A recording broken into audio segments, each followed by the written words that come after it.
a tela com você. Vamos ver se eu consigo fazer a apresentação, porque nós temos preparado aqui uma apresentação para vocês, né, professor? Sim, preparei um texto curto aí para nos auxiliar na reflexão sobre os transtornos do sono. Isso mesmo. E ó, não sei se vocês já estão vendo aí a apresentação. Acho que já, né? Então vamos lá, falar dos distúrbios do sono, professor. O que você tem a dizer sobre esse assunto aí? Fique à vontade para começar a apresentação, a voz é toda sua. Obrigado. Fazer uma pequena introdução. Em primeiro lugar, me apresentar, a maioria já me conhece, eu sou o professor Felipe Margarido, sou psicólogo, filósofo, e atuo na psicologia tem algum tempinho aí. Já trabalho com a questão do sono e dos sonhos há algum tempo. E hoje vamos conversar, fazer um passadão sobre os transtornos do sono. Isso foi um tópico que alguns dos alunos me pediram para falar durante as aulas ou fora do horário de aulas, porque é um tema que toca a todos nós, né? A questão de transtornos do sono afeta mais da metade da população mundial e só aumenta, né? Os vários transtornos do sono, então é algo que a gente precisa conhecer muito bem e intervir muito bem, né? Mais alguma questão? Podem fazer perguntas. Vou falar apenas de 4 ou 5, mas se bem que tem mais de 100 transtornos do sono, e ele é importantíssimo para a saúde mental. Já aviso que, por exemplo, antes de aparecer um transtorno mental na pessoa, por exemplo, uma depressão, um surto psicótico, por exemplo, o paciente anteriormente já costuma apresentar alterações em relação ao sono, né? Então, uma coisa que psicólogos e psiquiatras ficam muito atentos e devem ficar atentos é com relação ao sono do paciente, qualidade de sono, se dorme, não dorme, como dorme, e os detalhes que acontecem nos limiares entre o estar acordado e o dormindo. Deixa eu fazer mais uma introdução, o seguinte, para nos ajudar a compreender os transtornos do sono, vamos imaginar que o cérebro, nosso sistema neurológico, ele tem dois modos de funcionamento, né? O diurno, acordado, a vigília, e o da noite, sono, dormindo. E, por exemplo, durante o dia, o nosso cérebro ele tem vários modos de funcionamento, vários níveis de consciência durante o dia. Pode acontecer irritação, sonolência, nervosismo, um monte de questões cerebrais acontecem do nosso cérebro durante o dia e o mesmo vale para a noite, né? O nosso cérebro também está ativo durante a noite, então pode acontecer um milhão de possibilidades que durante o sono, que podem afetar o sonho também. Então a gente vai comentar das mais relevantes, assim. Tudo bem? Façam as perguntas que eu vou falando aqui, ok? Podemos? Vamos lá. Começando falando sobre insônia. Quem nunca? Essa introdução pode pular. Já expliquei desse primeiro tópico, os problemas de saúde.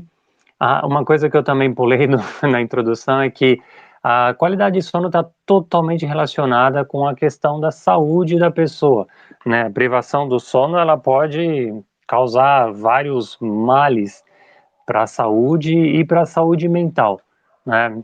Várias questões, hipertensão, arritmia, doenças mais crônicas como Alzheimer e demências têm total relação com o sono. Vamos falar um pouquinho rapidamente sobre a insônia. Quem nunca? Quem nunca teve insônia? Mas eu digo que pode pular essa parte, vou falar da hipersonia, vou explicar tudo isso. Vamos falar um pouquinho agora sobre a insônia. A gente precisa diferenciar a insônia comum, a normal, que todos nós temos, né? Por questões cotidianas, de uma insônia que esteja mais relacionada para uma questão biológica e cerebral, né? Por exemplo, a gente pode ter uma insônia por conta de uma discussão com a família, algum estresse, no trabalho, mas é diferente daquela insônia que é sempre frequente, né? Outra coisa importante a falar sobre a insônia é que é o seguinte: antes de ser diagnosticado com insônia, a pessoa tem que saber se ela está realizando mais ou menos certo aquilo que a gente chama de higiene do sono. Já falei sobre a higiene do sono muitas vezes, em algumas outras lives e encontros, né? Mas a grosso modo, a higiene do sono são todos os cuidados que a gente precisa ter, o preparo de que temos de ir para antes de dormir, né? Esses preparos começam no fim da tarde, alimentação e tudo mais, né? Uso de substâncias, por exemplo, cafeína, já às 5 da tarde já pode ter relação com a insônia, né? Alimentação também, barulho no ambiente, iluminação e tudo mais. Existem vários fatores, aí eu já tinha elencado 10 tópicos em relação à higiene do sono. E eu acredito que quando a gente se prepara, faz a higiene do sono corretamente, diminui bastante a questão da insônia. Diminui bastante. Por que isso? Olha só, o nosso corpo, ele é preparado biologicamente para desligar, para descansar. É biológico, é cerebral, é neurológico dormir, é necessário dormir, é um processo natural, né? Então, quando o paciente não dorme, quando tem insônia, algo de errado não está certo e tem que ser investigado, né? E preferencialmente descartar as questões biológicas, não é descartar, mas observar primeiramente se tem alguma questão biológica, hormonal, relação com neurotransmissores, ou caso não tenha, investigar o porquê que a pessoa está apresentando a insônia. Pode ser por uso de drogas, psicoativos e tudo o mais. Tudo bem até aí? Questões sobre a insônia? Eu não estou vendo o chat. Se alguém quiser perguntar, fiquem à vontade. Podemos ir para o próximo. Vamos lá, põe nos próximos. Podemos pular a apneia do sono porque vai levar muito tempo. Vamos falar sobre sonambulismo, correto? Muito bom. Sonambulismo, minha gente, o que é?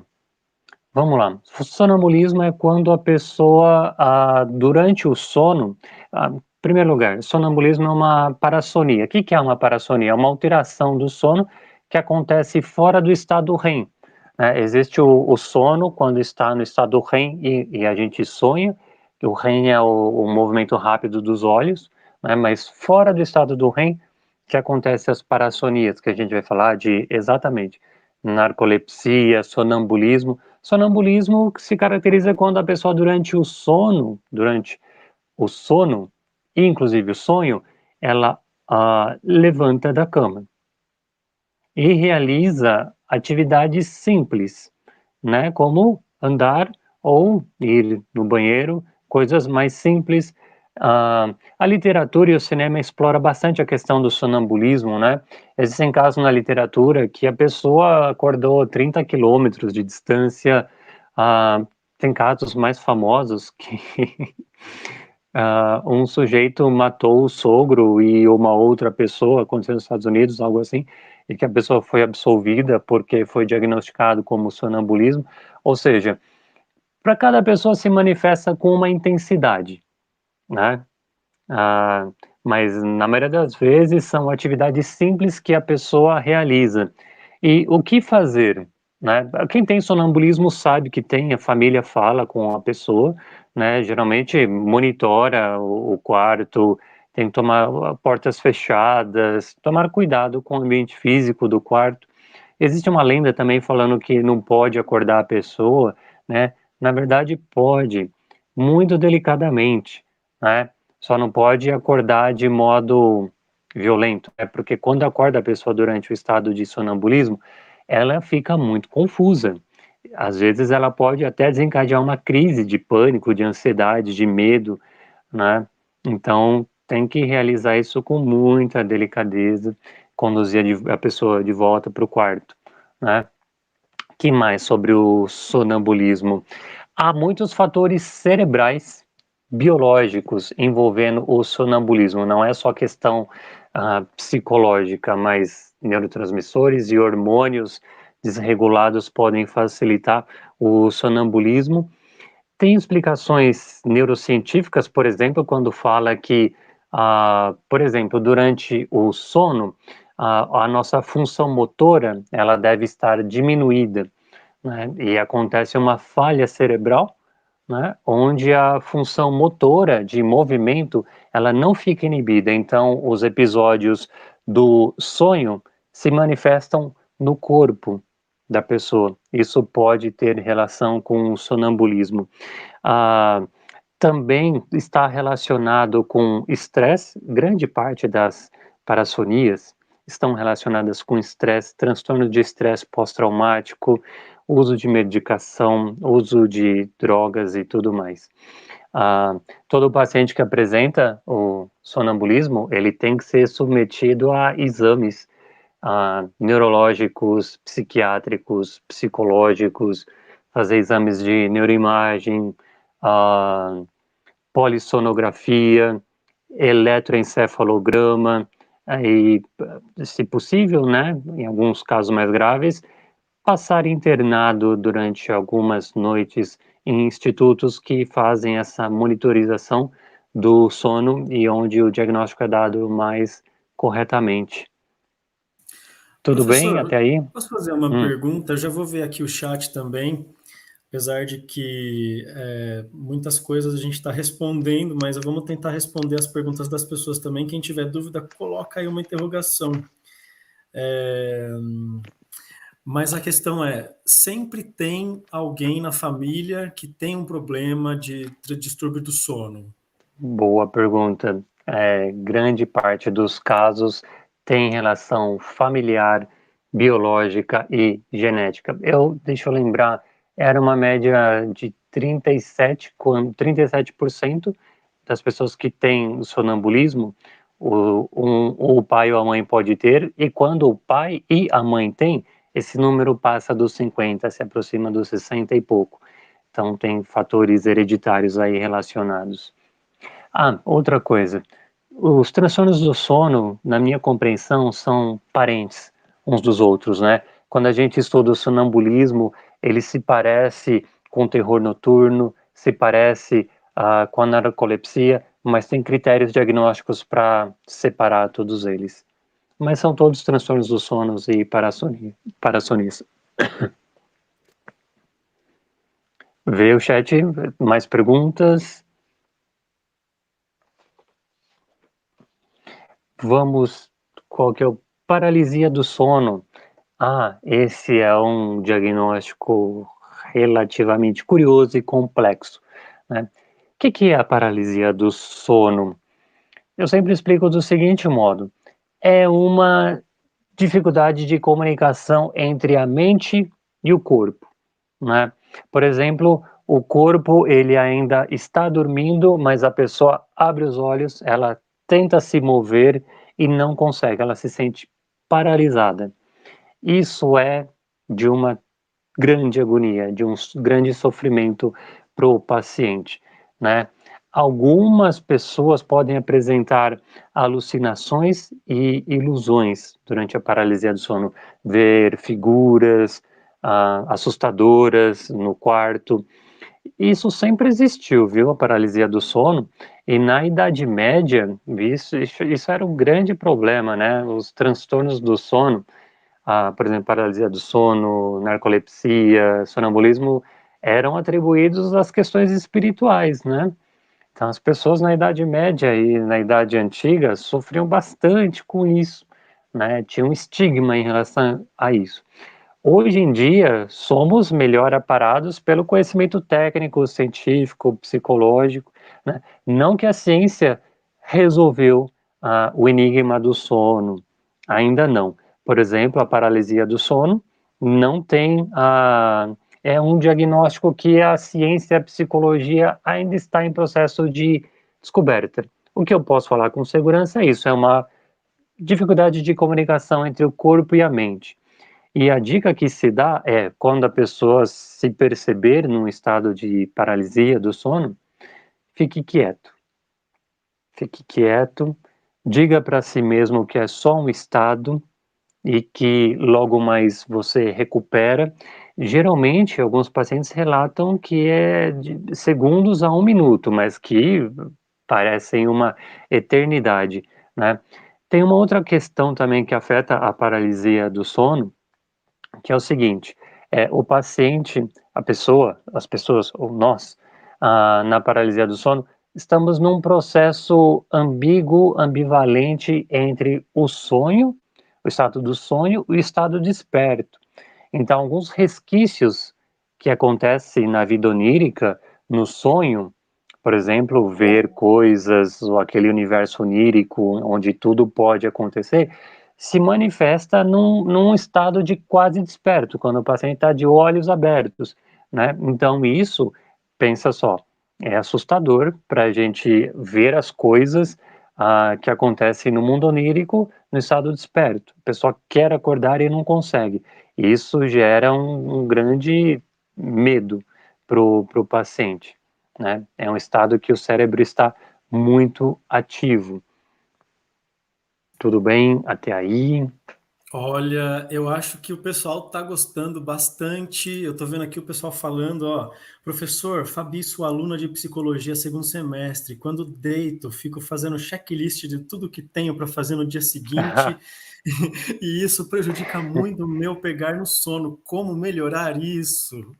Fabi, minha querida aluna do segundo semestre, não faça isso. Eu sei que é difícil a vida acadêmica, eu sou professor, eu sou acadêmico, eu sei como é.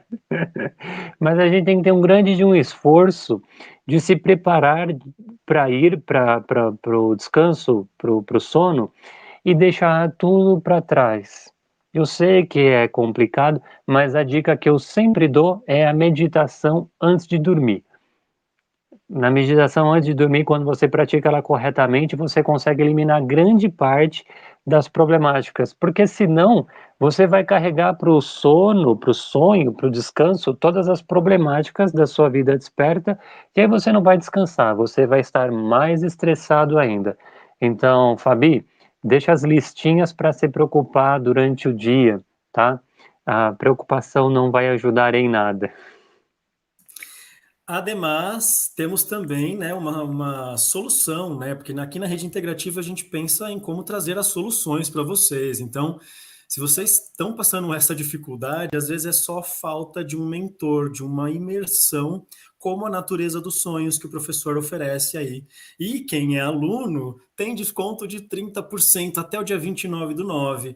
Então, assim, aproveita que vocês também estão porque é uma procura de todo mundo. Até o professor também já deve ter passado em algum momento da vida com algum distúrbio do sono, uma paralisia do sono, né, professor? Você já esteve nessa situação?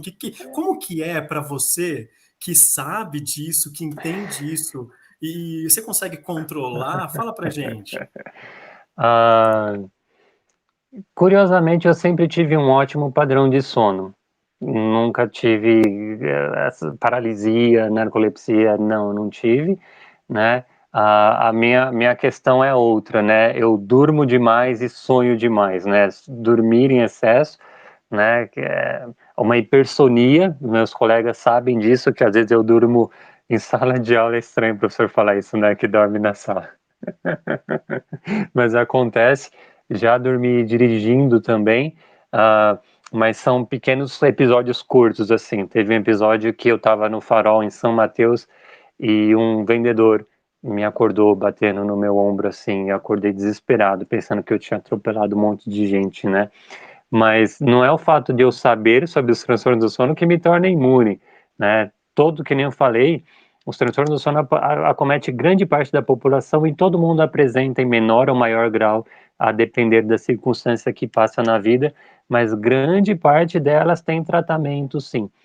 Voltando ao que você falou, na natureza dos sonhos, eu faço sim mentoria, dou cursos, palestras em eventos, tudo em relação ao sono e ao sonho e todo o universo envolvido, né? Vou dar 4 aulas que eu vou entregar o conteúdo mastigado da psicanálise, da comportamental, da cognitivo, da fenomenologia, tudo relacionado ao sono e ao sonho, né? E lá eu vou destrinchar em mais detalhes todos esses transtornos que eu estou falando de maneira mais ou menos rápida aqui. E também vou falar sobre os hacks mentais, né? As formas que a gente tem de grampear o nosso cérebro para ele trabalhar mais corretamente, seja durante o dia ou seja durante a noite, né? Como aumentar a nossa capacidade onírica, lembrar dos sonhos, anotá-los, fazer resolução de conflito através dos sonhos e resolver um monte de problemas através dos sonhos. Afinal de contas, como eu já falei em outras aulas, né?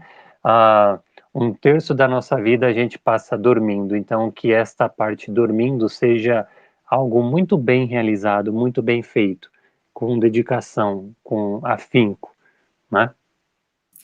É verdade. Eu acho que a maioria das pessoas passa muito mais tempo dormindo do que acordado, não sei. Mas o nosso próximo tópico, professor, ele é muito interessante porque ele fala sobre isso, Hum.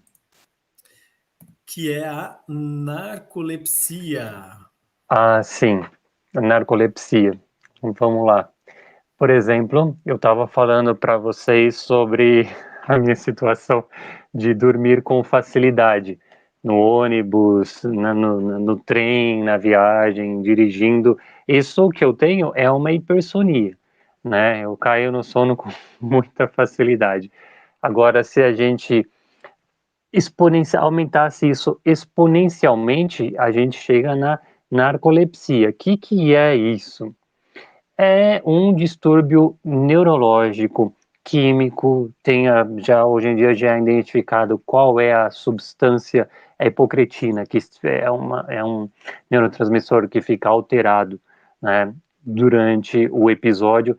Quem tem narcolepsia, a pessoa entra em sono em questão de segundos, em qualquer horário do dia e em qualquer atividade. Eu disse qualquer, vocês pensem qual atividade você quiser. A pessoa entra no sono. Durante uma conversa, por exemplo, ah, durante uma aula, dirigindo, é algo que foge do controle da pessoa. Isso compromete toda a vida da pessoa. Existem pessoas que tiveram que parar de estudar por conta da narcolepsia, porque é pegar o livro e, né, é algo químico, é cerebral, né, fica fora do controle da pessoa. Algumas pessoas têm isso de 10 a 12 vezes por dia. Você imagina só, você não ter controle sobre o seu sono, ele atacar repentinamente durante o dia. Isso é Olha, algo bem complexo. Ah, eu peguei uma parte importante aqui, você falou que isso é químico, isso é cerebral. Então, o outro lado também é químico, é cerebral. No caso, uma boa noite de sono, um sonho legal ou um pesadelo, também pode se considerar isso químico ou não? não, não. Uma boa noite de sono, um sonho ou um pesadelo está mais próximo às questões psicológicas, né, comuns e que têm relação com a higiene do sono e com o dia a dia da pessoa, né? Não tem muita questão de alteração patológica nos processos de sono, sonho e dormir, mas na narcolepsia tem, está o cérebro dela, os neurotransmissores estão alterados. Que nem eu falei, é hipocretina o nome do neurotransmissor. É fácil fazer essa dosagem, unidades de saúde fazem, ou é mais seguro também fazer em unidades de é, clínicas especializadas em diagnósticos do sono, né? Tem um instrumento chamado polissonógrafo, onde faz uma monitorização geral do paciente, neurológica, cardíaca, da respiração, de entrada e saída do ar pela boca, pelo nariz, movimentos das pálpebras. É uma super, como eu posso falar, um check-up do paciente para dar o diagnóstico com mais eficácia, né? A questão da narcolepsia tem vários grupos na internet. Os pacientes que têm transtornos do sono, terror noturno, narcolepsia, eles se juntam em grupos para discutir melhor, para compreender melhor e para compartilhar experiências e para compartilhar situações onde eles conseguiram um melhor desenvolvimento, né? Porque, que nem eu falei, isso compromete a vida da pessoa. Perfeito, muito bom. Tem algumas perguntas aqui, ó. A Ana Carolina, ela falou que teve um episódio, professor, onde ela não conseguia se mexer. Parecia que ela estava fora do corpo, pois ela conseguia se ver e o marido dela até do lado dormindo dela. Seria isso uma paralisia do sono? Aparentemente, sim. Aparentemente, sim. A pessoa que tem a paralisia do sono, isso acontece. Os pacientes falam que muitas vezes eles se veem de fora, né? Se olham de fora, né? E se a pessoa dorme com alguém, o companheiro ou companheira, eles relatam que a pessoa teve um episódio de paralisia. É notável. Olha, isso acontece geral, assim. Eu já vi muita pergunta sobre paralisia do sono, se é uma coisa espiritual que está te obsediando. Tem muita gente que acaba indo para caminhos, até mesmo antes, né, da era medieval que você estava falando aí, que né, o pessoal ia para a parte espiritual, energética. Com certeza, hoje em dia também. Até por isso tem aquelas pessoas que fazem viagem astral, projeção astral, projeção Hum. mental. Quando essa sua aluna, essa pergunta veio aqui da Ana Carolina chegou, o que me pareceu foi mais isso, sabe? Que ela estava tendo ali uma projeção astral, porque ela A conseguia ver-se psicologia, e tudo aham. mais.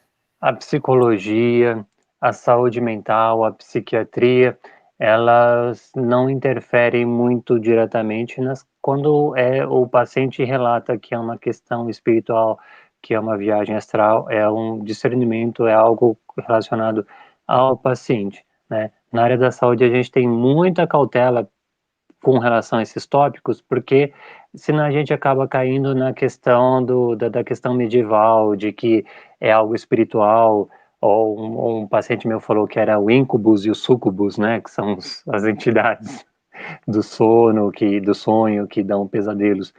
Na saúde mental, na psicologia, na psiquiatria, não trabalhamos com esses parâmetros, isso foge da alçada, é mais seguro caminhar empiricamente falando sobre esses tópicos. Com certeza, a gente só não pode, né, esquecer que existe sempre coisas que a gente não consegue ver no microscópio, que a ciência não consegue captar aí à luz de um estudo. Então, vamos continuar aqui, porque eu acho que a partir disso a gente tem um prosseguimento aqui, né? Vamos continuar. E, Sim. gente, dúvidas, vocês sabem aonde deixa aí no chat, tá bom? O chat vai ficar gravado. Então, caso vocês tenham qualquer dúvida, vocês vão poder acompanhar depois esse movimento que está gravado aqui. Vamos lá, professor. Agora, o próximo passo seria. Deixa eu ver aqui. Eu acho que é um Ah, é o terror terror essa noturno! foto. Vamos lá, terror noturno, o que seria isso? Bom, o nome já diz, né? O paciente fica no estado aterrorizado. Eu costumo explicar que é como se fosse uma crise de pânico durante o sono. Pensa na crise de pânico acordado, né? Agora pensa nela dormindo. É como se fosse um terror noturno, é quando a pessoa, o paciente está dormindo, ela está extremamente agitada, nervosa. O paciente pode gritar, xingar, chutar, socar. Ela está num estado de agonia, de apreensão física. E muitas vezes o paciente não acorda, ele fica, é como se fosse um pesadelo muito forte tomando conta dos movimentos da pessoa, um estado de terror. E dura bastante tempo. A literatura não é muito específica ao falar do tempo, mas há casos de 2 minutos, 20 minutos.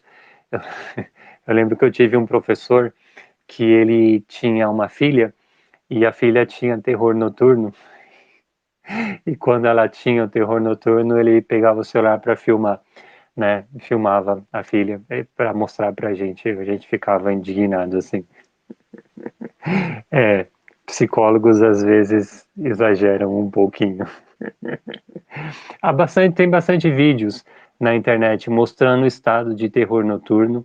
Bom, acontece mais com crianças e adolescentes e é algo que tende a passar, tende a diminuir com o tempo, né? Tende a ser remissivo, mas também, como todos os transtornos do sono, estão relacionados com ansiedade, estresse, depressão, uso de psicoativos, ah, e talvez também algumas questões biológicas e cerebrais podem sim estar relacionadas, sim, para variar. Você percebe que são muitos os fatores? Sim, eu inclusive tenho uma dúvida, né? Você falou da parte Hum, mais científica, acadêmica, né? Existe um CID para esse tipo de distúrbio do sono? todos eles, todos eles, Que têm legal. CID. De cabeça eu não vou lembrar, né? Eu acho que está na apresentação o CIDs, ah, tanto na CID 11, a CID 11 que está em processo de tradução para o português, e no DSM-5 também. Tudo isso que eu falei são diagnósticos em saúde mental, que nem eu falei, são mais de 100 transtornos do sono, e são categorias médicas e de saúde mental. Tem CID, tem etiologia, tratamento, curso, prognóstico, diagnóstico diferencial, segue toda a etiologia dos transtornos comuns em saúde mental. Olha, pessoal, eu tô adorando. A gente já está chegando ao último tópico, que é um dos tópicos que eu posso dizer que tenho. Então, assim, se você se identificou com alguns deles aqui, coloca no chat. Eu me identifiquei, eu tenho tal, eu faço tal coisa para resolver, porque para resolver é realmente um exercício de autoobservação, né, professor? É você até mesmo se monitorar no seu sono. Tem aquelas pulseiras que você usa, você já viu? Que você monitora se você está tendo um sono legal, se você se mexe, se você ronca. Então, às vezes, é interessante a pessoa se interessar, a se aprofundar disso, porque para não ficar mais latente num futuro esse distúrbio do sono, né? Porque vai chegando a ficar comórbido, junta ansiedade, junta má alimentação e ainda não dorme bem, a pessoa começa então a ter um piripaque do Chaves ali, que você não sabe mais se é uma paralisia do sono, se é um estresse, se é um ataque de pânico. E aí você precisa ir até um psicólogo para passar com alguém para te ajudar a entender se o que está passando, a te conduzir para essa nova atmosfera, né, onde você vai se colocar aí. Então, eu gostaria de pedir que vocês compartilhassem esse vídeo, né? Tanto quem está vendo agora, como quem está vendo depois, nos grupos de pessoas que com certeza vai ser de muito valor esse conteúdo. E também entrem no site do professor Felipe Margarido, entra no grupo da Rede Integrativa, vem conhecer os nossos trabalhos, os nossos parceiros, que vocês vão ficar com a sua saúde, ó, integral. Vamos lá, professor, agora para o próximo tópico, que é o quê? Que é o quê? Além do terror noturno, a gente tem aqui síndrome das pernas inquietas. É, Gostaria de deixar este para para um próximo encontro. Hoje eu não posso me estender muito. Tem muitos transtornos do sono que eu não consegui adentrar. A síndrome das pernas inquietas é algo importante, mas que eu não gostaria de adentrar com pouco tempo, certo? Mas adentro nisso com. E quem Olha entrar só, também no grupo Natureza dos Sonhos, eu vou conseguir adentrar com mais detalhes em todos esses transtornos. Hoje a ideia era mais um passadão pelos que meus alunos perguntaram com mais frequência, né?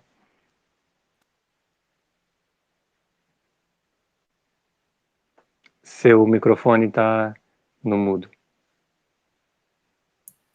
lembrando que nós estamos aqui com a Natureza dos Sonhos, essa imersão incrível em parceria com a Rede Integrativa. Então, se você é um curioso, gostaria de se aprofundar, porque tem vários hacks mentais, tem vários truques aí que o professor já estudou em livros que não estão traduzidos, tá? São livros antigos, que vocês só vão conseguir realmente aí esse compilado de informação com o professor. E os resultados são maravilhosos. Você consegue ter um rendimento melhor na sua vida, na sua noite, que às vezes a pessoa trabalha mais de noite do que de dia.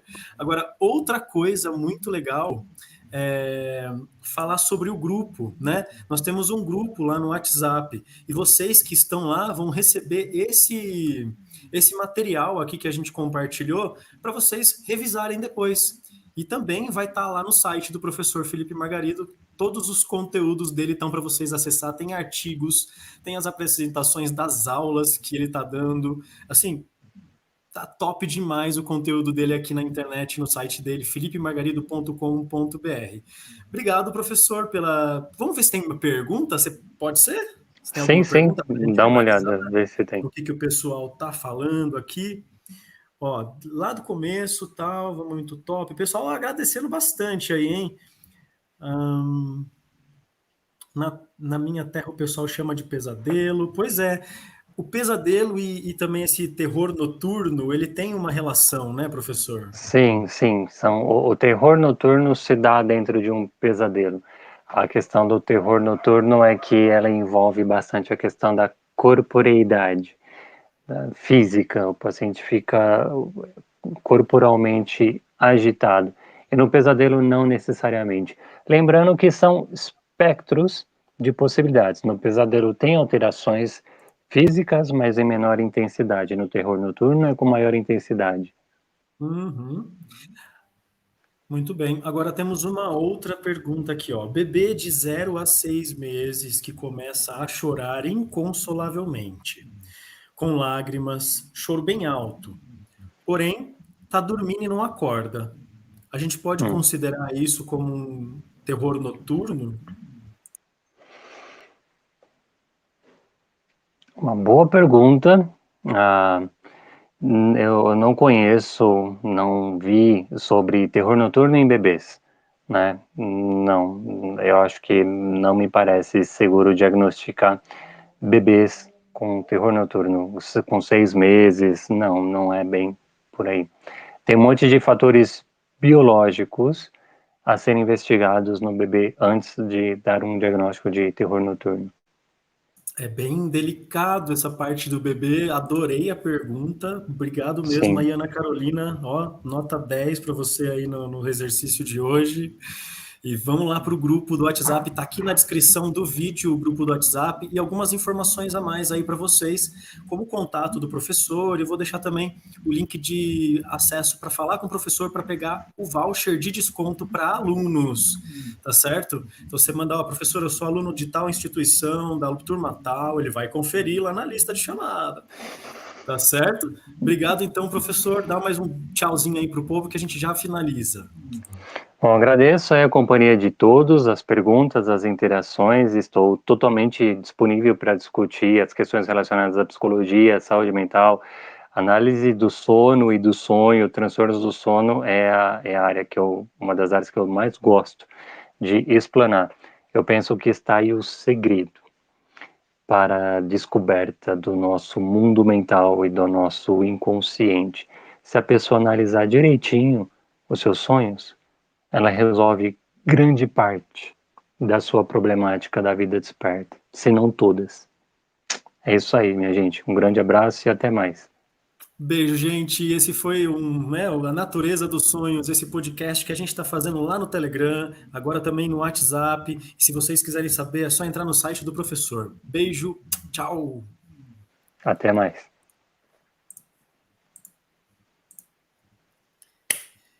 Tchubaru, baru, tchu.